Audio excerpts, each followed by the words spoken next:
Welcome to SFG Top Performance. Today we have Derrick and Jason and myself here. We're going to give a recap of what's happened over the last couple months. We've had a break here due to all the harvest, so we're going to give a quick recap of anywhere from harvest results to fertilizer updates and see if we can get back in the rhythm of things. Yes, I'll talk a little bit about fertilizer. A lot has happened in the fertilizer market since the last time we were on this podcast. We've had a lot of increases in prices and demand, and things have changed a lot. And a lot of customers are talking a lot of unique ideas. Some of them are good, and some of them are bad. But one thing I want to emphasize is that everybody, kind of keep in mind that we took a big crop off this year. About everywhere there's a lot of corn, a lot of beans. We removed a lot of fertilizer out of the ground. So we have depleted quite a bit of our stored fertilizer in the soil. So even though we might be looking at a budget, and we need to keep in them budgets because we need to pay everybody, we want them to come back next year and be able to, buy products again and be sustainable. But we have to feed that crop for the coming year. So even though, it may look expensive, we're going to have to feed something to them. We're going to have to get some P&K out there. We might have to look at some, change some rates a little bit, or maybe do some soil sampling to see what areas of the field, do some grid sampling, see what areas of the field are going to need it. Use some of that harvest data and, spread according to some of that harvest data in areas where we took more crop off.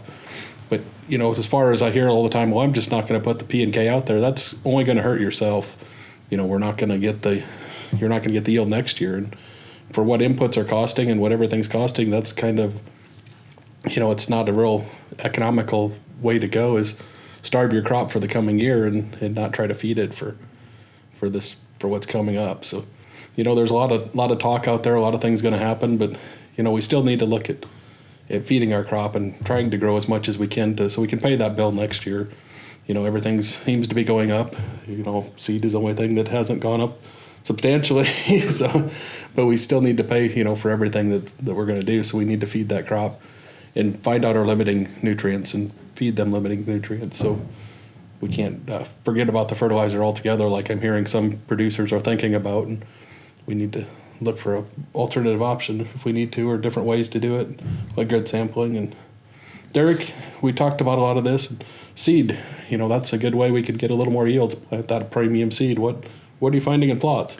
Sure. So this fall we've had a handful of different plots come out, and we've seen, as a whole, we've seen really good yields. The yields this year, corn and soybeans across the board, have been really good in our area. And these plots are showing it as well. I got a couple specific hybrids that I wanted to talk about, and we can dive into more plots later. And we have a whole bunch of information, but just something to kick off.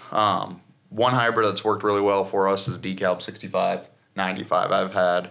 We've had a lot of that corn out in the field that's been yielding in the 240, 250 plus across the fields. And so it's been really good kind of all over our territory. And in plots, I got 2 high yield plots where it did 270 plus bushel in it, and it's, winning these plots, or top 3 or 4 at least. So it's been really, really good corn for us. It's been standing up. I bet if there was still crop out in the field now, it'd be standing out there like a tree. So it's been some really good corn. It is 115 day, but I think especially next year we're going to see a shift to this later corn. We've kind of been in a weather pattern that it's been drying down really good. So I think we're going to sell more 115 day corn even up in the Knoxville, Pleasantville area. So it scares me a little bit that year that you get that it doesn't dry down, but the way the yield's been and the way the standability's been in this later corn, I think we're gonna sell more, and I think that's something everybody should look at, especially that 6595.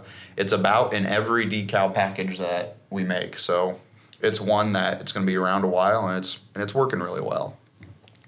Another one on the DeKalb side is 6198, and I was a little bit surprised by this one because that one in the past has been kind of middle of the road corn. But in a couple of these plots, it's running with the high end yields, and it's a little bit more of a middle of the road price, which is nice. So it's a really good package corn. It hasn't disappointed. I've had a lot of good compliments about standability over some other products of that sort of thing in it. So if we can reduce the cost a little bit and still run with the high end yield, it's worked really well.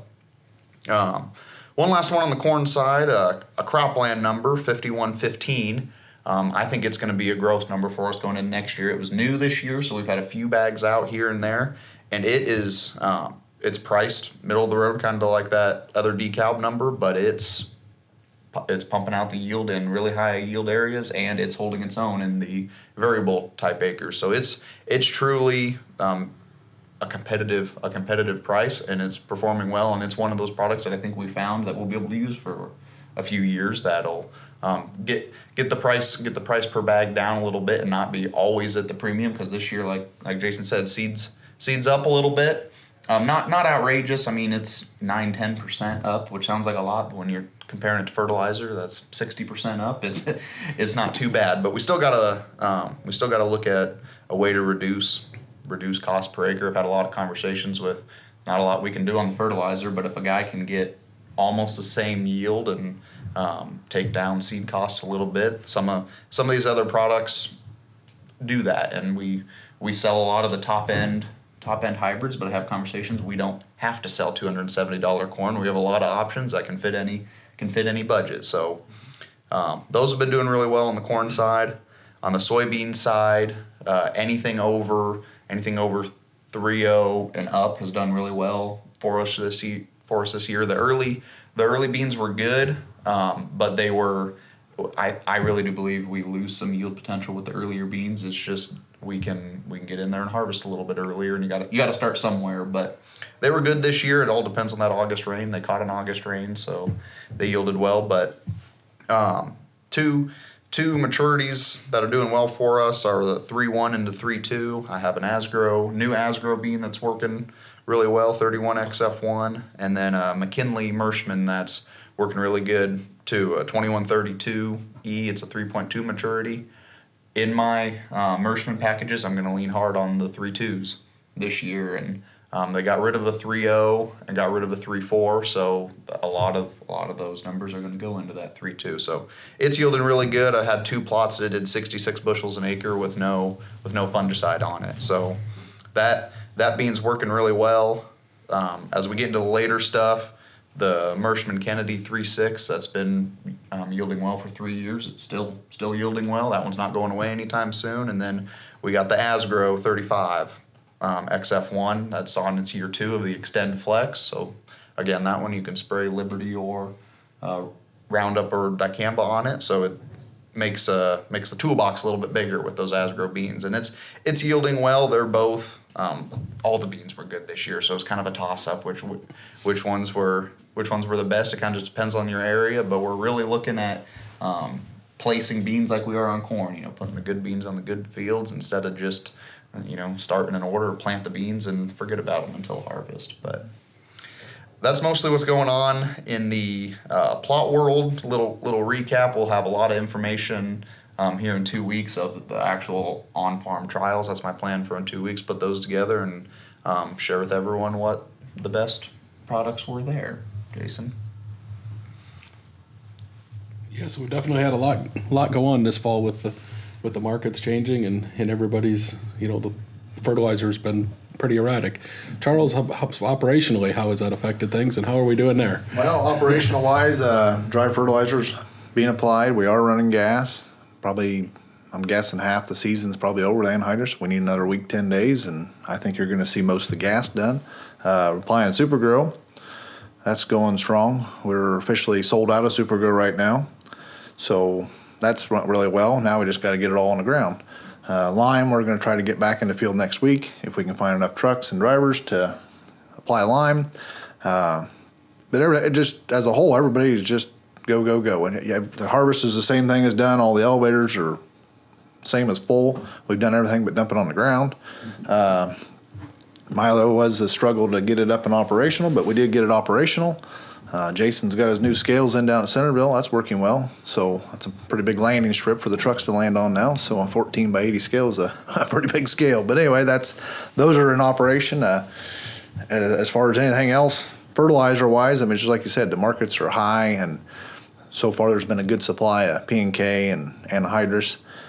There was some scare there that the anhydrous is going to be hard to come by, but so far it hasn't been hard for us to come by. You just can't find it very cheap.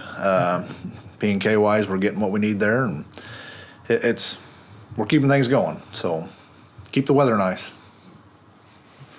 So, I'd just like to add one thing. With all this work going on, I want to remind everybody to be safe, especially applying anhydrous ammonia.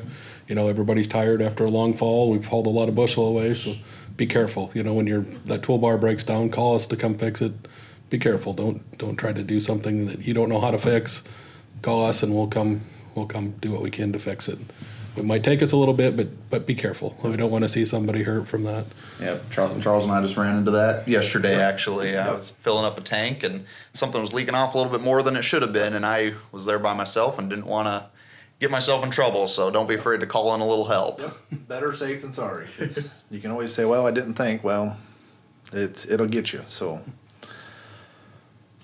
anything else to add? Well, I want to thank you for joining our top performance at SFG here. We look forward to seeing you again in 2 weeks. Thank you.